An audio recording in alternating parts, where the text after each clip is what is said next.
खुशियों के एम्बेसडर, खुशियों के एम्बेसडर।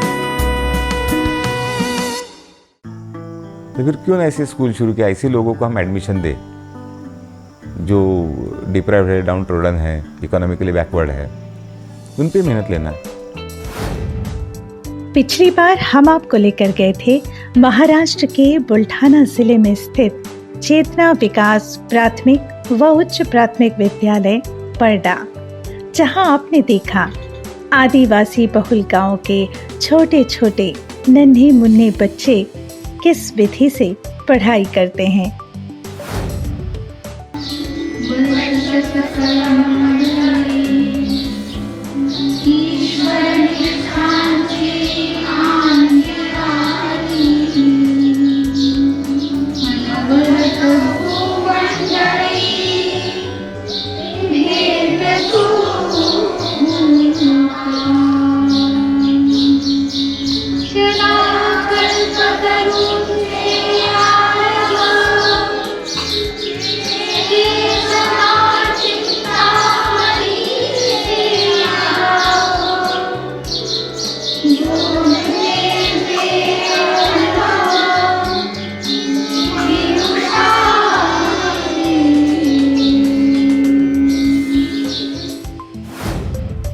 मला शाळेत खूप छान आवडते।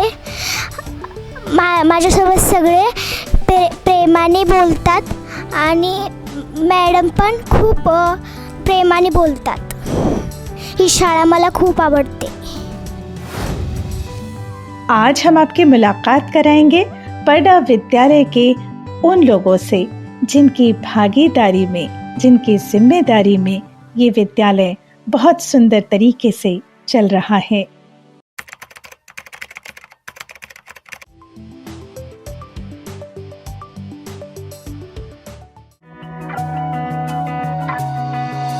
रहते हैं ये खुश हमेशा, करते ये काम खरे, एक दूजे के बन के पूरक, साथ साथ बढ़ते रहे, हंसते खिलखिलाते भावों से भरे, खुशियाँ बिखेरे घर घर, खुशियों के एम्बेसडर, खुशियों के एम्बेसडर, खुशियों के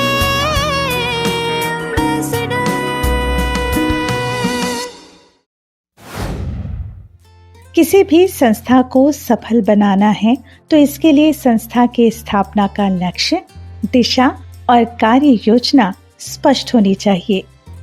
मानवीय शिक्षण शोध संस्था और चेतना विकास प्राथमिक व उच्च प्राथमिक विद्यालय परडा की स्थापना के प्रेरणा स्रोत रहे हैं योगेश शास्त्री भैया, जिन्होंने मध्यस्थ दर्शन आधारित जीवन विद्या शिविर के माध्यम से बुल्ढाना के डॉक्टर विजय चोपड़े और उनके जैसे कई भाई बहनों को शिक्षा आधारित कार्यक्रम संचालित करने के लिए प्रेरित किया।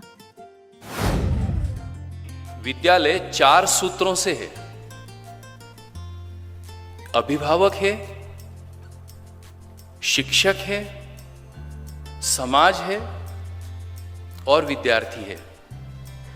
उसमें से विद्यार्थी न्याय का याचक पहले ही है। विद्यार्थी स्कूल में सीखने के लिए ही आता है, पढ़ने के लिए ही आता है। उसको सिखाने के लिए, पढ़ाने के लिए, समझाने के लिए 2 सूत्र, शिक्षक और अभिभावक, ये 2 सूत्र मान्यताओं के साथ सूत्रित होना, यह एक आवश्यक मुद्दा मुझको लगता है। मध्यस्थ दर्शन का अध्ययन करने के बाद डॉक्टर विजय के मन में ये विचार आया कि क्यों ना ग्राम परडा स्थित खेती की जमीन पर मानवीय शिक्षण शोध संस्था और चेतना विकास प्राथमिक व उच्च प्राथमिक विद्यालय शुरू किया जाए। मैं भी एक ऐसे स्कूल में पढ़ा हूँ, जैसे यहाँ स्कूल हुई थी वैसे एक प्रायोगिक स्कूल हमारे बुल्ढाना में शुरू हुई थी। उस वक्त मैं उसी स्कूल का फाउंडर स्टूडेंट हूँ। तो बचपन से ही हमारे संस्कार अच्छे हुए थे। वो अच्छे संस्कार का एक फलित है कि हम दर्शन को जल्दी से समझ सकें, ऐसा मुझे लगता है। और उनके प्रति भी मैं कृतज्ञता व्यक्त करता हूँ जिन्होंने मुझे बचपन में पढ़ाया। डॉक्टर विजय के साथ ही साथ बुल्ढाना और आसपास के क्षेत्र के कई ऐसे साथी और जुड़ गए जिन्होंने मध्यस्थ दर्शन का अध्ययन किया था। आकांक्षा सचिन भैया, विद्या सचिन भैया, जयश्री दीदी, विद्या दीदी और दिलीप भैया, जयश्री गजानन खर्चे, ये सारे परिवार साथ साथ जुड़ गए और शुरुआत हुई परडा में एक नया इतिहास गढ़ने की। नमस्ते, मेरा नाम आकांक्षा सचिन मोठे है। मैं पिछले 7 साल से इस शिक्षा संस्कार में भागीदारी कर रही हूँ और 5वीं और 6th क्लास को मैं साइंस पढ़ाती हूँ। और इस तरह से बच्चों के साथ काम करना, उनसे भी कुछ सीखने को मिलता है, उनको भी कुछ सिखाना है, तो इससे मुझे बहुत ज़्यादा खुशी मिलती है और यही काम करने का मेरा मन है और यही काम करना चाहती हूँ। परडा में अब 6 परिवार साथ साथ रहते हैं और विद्यालय के संचालन में अपना अपना योगदान देते हैं। लेकिन एक खास बात ये है कि इसकी एवज में वे लोग किसी भी तरह का वेतन नहीं लेते, क्योंकि उन्हें ये अच्छी तरह से समझ में आ गया है कि शिक्षा व्यापार नहीं हो सकती। ऐसा ही एक परिवार है विद्या दीदी और दिलीप भैया का, जिनकी आजीविका चलती है खेती से। और अभी स्कूल में भागीदारी कर रही हूँ तो मैं 3 दिन ही भागीदारी करती हूँ और 3 दिन खेती का और उत्पादन का देखती हूँ पूरा। मेरी जिम्मेदारी अभी ये है कि स्कूल के गांव में जाके कि जितने पेरेंट्स हैं उनके साथ मैत्री करो, उनके घर में जाना बैठना, मतलब बच्चा, उनके माता पिताजी और मैं पूरा परिवार के साथ जाके बैठ के ऐसे लग रहा है कि पहले ऐसा लगता था कि शहर में रह रही हूँ और लोग अच्छे हैं, गांव में से अच्छे नहीं, लेकिन अब ऐसा लग रहा है कि गांव में 50% लोग ठीक है। तो मुझे तो ऐसा लगता है बहुत आधी जीवन विद्या तो हो चुकी है गाँव वाले के लोगों की। तो फिर उनके साथ सिर्फ जो बात छुटी हुई है, जो बाबा जी ने बताई है, मतलब ऐसा लग रहा है कि मेरा कोई संबंध ही है, वो ऐसा लग रहा है। अभी बहुत दृढ़ मैत्री हो गई उनके साथ।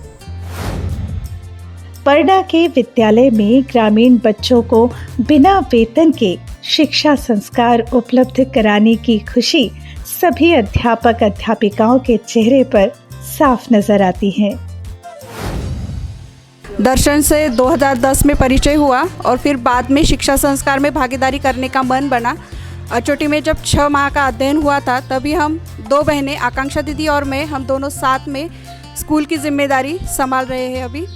और बहुत खुशहाली से यहाँ पढ़ाते हैं और बहुत आनंद मिलता है, खुशी भी होती है कि बच्चों के साथ काम करना है। और अभी मैं 5वीं कक्षा को इंग्लिश पढ़ाती हूँ। धन्यवाद।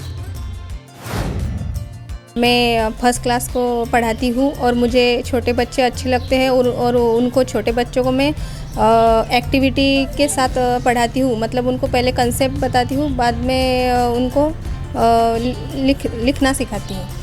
और यहाँ का ये जो स्कूल का वातावरण है मुझे बहुत अच्छा लगता है। मैं यहाँ पे सिखाने आती हूँ रोइनखेड़ से। मेरी एजुकेशन 12th साइंस पास है। मैं यहाँ बच्चों की एक्टिविटी मुझे करना बहुत अच्छा लगता है। थोड़े शुरू में दिक्कतें आ गई बहुत सारी, क्योंकि बच्चों के माता पिता आने के लिए तैयार नहीं थे। महीने में एक बार हम बुलाते हैं, तो उनकी इंटरेक्शन समझ में, उनके क्या है अपेक्षा बच्चों के लिए और हमारी क्या है, इसका तालमेल हम बनाते हैं। और सुबह 11 बजे से 4 बजे तक वो रहता है। तो ये सब बच्चों के माता पिता अभी आने लगे हैं। और एक सहभोजन हम रखते हैं इसलिए कि वो सहभोजन करते समय बातें हो जाए और उनको समझ में आ जाना चाहिए। ये प्रयोग हमारा बहुत सक्सेसफुल रहा इधर। तो माँ बाप ने भी उनको समझ में आ गया है। कुछ तो टाइम उनको देना पड़ता है बच्चों के लिए, जो देते हैं बच्चों के लिए, एजुकेशन के लिए अपना कुछ तो पैसा खर्च करना पड़ता है, वो भी उनके बात समझ में आ गई। आकांक्षा दीदी और विद्या दीदी अपने बच्चों को इसी विद्यालय में पढ़ाती हैं। अन्य बच्चों के साथ ये बच्चे इतने घुल मिल गए हैं और मानवीय चेतना के विकास के लिए इन्हें इतने अच्छे संस्कार मिल रहे हैं, जिसकी चाहत उनकी रही है। 2016-17 में हमने स्कूल शुरू किया, जब ये KG1 KG2 में गई थी। तो विद्या दीदी और हमने सोचा कि बच्चों को बाहर के स्कूल के बजाय इस स्कूल में डालें। तो हमने सोचा कि ये 2 ही बच्चों को क्यों स्कूल शुरू करें। तो ये 2 बच्चों के कारण और 10 बच्चे गांव से आएंगे और इनको भी खेलने के लिए मतलब काम करने के लिए हमें भी और बच्चे मिलेंगे, प्रयोग करने के लिए और बच्चे मिलेंगे। तो हमने आसपास के गांव में जाके बच्चे ढूंढे और उस साल हमारे यहाँ 30 बच्चे थे। तो ये चेतना विकास मूल्य शिक्षा के प्रकाश में तो मतलब जो पारंपरिक शिक्षा है वो अलग होती है ना, कि किताब खोलो, बच्चों को वो पढ़ाओ, ये उसमें ये लिखा है ऐसे बताओ। तो ये था यहाँ की हम तो वहाँ से पढ़ के आए थे या फिर समझ के आए थे कि बच्चों में काम कहाँ करना है। तो ये था कि उनका आज्ञा पालन, संबोधन, नियंत्रण, सहयोग, ये जो 4 बिंदु है इसके ऊपर काम करना है। परडा में विद्यालय अभी कक्षा 8 तक संचालित है। आगे की योजना क्या है, इस पर डॉक्टर विजय आशान्वित नजर आते हैं। स्कूल तो हम 12th तक ले जाएंगे उसको। अभी तो जैसे महाराष्ट्र गवर्नमेंट की जो मान्यता रहती है वो हम 8th तक है, तो हम 12th तक उसको लेके जाएंगे। एंड हमने जो चेतना विकास मूल्य शिक्षा का एक सब्जेक्ट उसमें रखा है अभी, डालने के बाद हम उसका इवैल्यूएशन करते रहेंगे और फिर पूरी तरह से धीरे धीरे दर्शन के प्रकाश में हमारी स्कूल कैसे चलेंगी इस पे हम फोकस करेंगे। हमने जो चेतना विकास मूल्य शिक्षा का एक सब्जेक्ट उसमें रखा है अभी, तो वो डालने के बाद हम उसका इवैल्यूएशन करते रहेंगे और फिर पूरी तरह से धीरे धीरे दर्शन के प्रकाश में हमारी स्कूल कैसे चलेंगी इस पे हम फोकस करेंगे। हमें बच्चों को तो एकेडमिक्स में भी एक्सेल करना ही है बच्चों को, दैट इज़ डिफरेंट थिंग। लेकिन सिर्फ एकेडमिक्स में एक्सेल करना है या उसको अच्छा मानव बनना है, ये हमें सोचना है। तो ये रहे बुल्ढाना के निकट स्थापित आदिवासी बहुल क्षेत्र परडा में संचालित विद्यालय के शिक्षक और विद्यार्थी, जो जीने का अभ्यास कर रहे हैं मानवीय चेतना विकास की रोशनी में और बिखेर रहे हैं खुशियां समूचे अंचल में। तो बने रहिए हमारे साथ और हमारे चैनल को सब्सक्राइब कर लीजिए और हाँ, बेल आइकॉन प्रेस करना ना भूलिएगा। तो फिर मिलते हैं अगले सप्ताह इसी दिन इसी समय। तब तक के लिए नमस्कार।